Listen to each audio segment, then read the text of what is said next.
जी नमस्कार, स्वागत है आप सभी का स्टडी ऐप के यूट्यूब चैनल पे। और इस वीडियो में देखेंगे कि असमंजस में है शिक्षक, नई सरकार से नई उम्मीदें। बिहार में नियोजित शिक्षकों को राजकर्मी का दर्जा मिलना है, लेकिन जो नियमावली बनी है और जो शर्तें रखी गई हैं वो शिक्षकों को मंजूर नहीं है। जहां बीपीएससी परीक्षा में शामिल नहीं होने वाले शिक्षक परेशान हैं, वहीं जो पास कर गए हैं वो भी असमंजस में है। शिक्षा विभाग के फैसले से बीपीएससी परीक्षा पास करने वाले वैसे नियोजित शिक्षक बेहद असमंजस में हैं जिन्होंने अब तक योगदान नहीं दिया है और अब भी सोच में पड़े हैं कि सक्षमता परीक्षा दे या नहीं दें।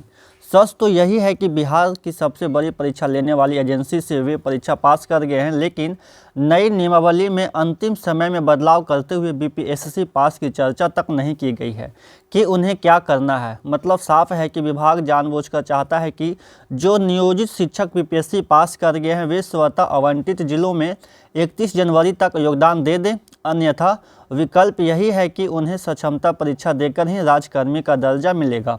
अब हैरानी की बात तो ये भी है कि सरकार अपनी ही एजेंसी से पास को पास क्यों नहीं मान रही है, क्योंकि दोनों एजेंसी सरकार की ही है। और जब बीपीएससी ने पास कर दिया तो फिर उन सफल शिक्षकों का टेस्ट अब बिहार बोर्ड क्यों लेगा। यहाँ पर सरकार के निर्णय पर सवाल उठना लाजमी है।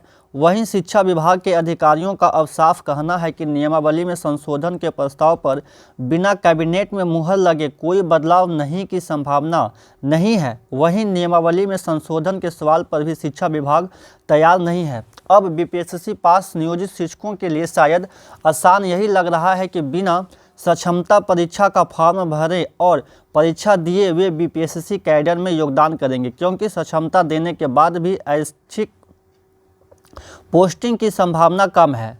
जो 3 जिले ऑप्शन में दिए जा रहे हैं उसमें भी मेरिट के आधार पर ही जिला आवंटित होगा, चूँकि परीक्षा सीबीटी ऑनलाइन मोड में ली जाएगी। ऐसे में रिजल्ट भी परीक्षा खत्म होने के 10 दिनों के भीतर ही जारी होने की संभावना है। वहीं रिजल्ट के साथ ही अभ्यर्थी अपना आवंटित जिला भी देख सकेंगे।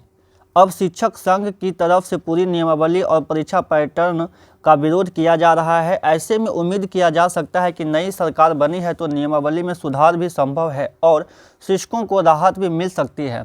शिक्षकों की मुख्य जो मांगे हैं वो हैं ऐच्छिक स्थानांतरण, परीक्षा पास करने के लिए 3 बार अवसर देने की बाध्यता खत्म करना और मामूली परीक्षा के नाम पर नए पैटर्न में परीक्षा लेना।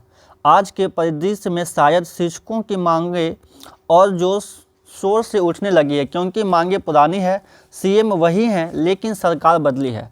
शिक्षकों के पास अब वक्त भी नहीं, क्योंकि बोर्ड ने परीक्षा का शेड्यूल जारी कर दिया है और फॉर्म भरे जाने लगे हैं। शिक्षक यही कहते हैं कि पिछले 15 से 20 साल के इंतजार के बाद भी अगर ऐच्छिक स्थानांतरण का लाभ नहीं मिले और राजकर्मी का दर्जा देने के नाम पर फिर से जिला बदर की सज़ा मिले तो शायद इसे तोहफा कहना तो कहीं से जायज़ नहीं है। अब देखिए, नई सरकार बनी है तो उम्मीद करना भी लाजमी है, क्योंकि सिर्फ शिक्षक ही नहीं बल्कि सरकार भी समझती है कि अंत भला तो सब भला। शिक्षक नेताओं ने यहाँ तक कहा कि कोई हड़बड़ी नहीं है, क्योंकि सक्षमता परीक्षा भले ही थोड़ी देर से हो लेकिन दुरुस्त हो, इसलिए नियमावली में संशोधन करना अत्यंत जरूरी है। तो इस वीडियो में बस इतना ही, मिलते हैं किसी नेक्स्ट वीडियो में।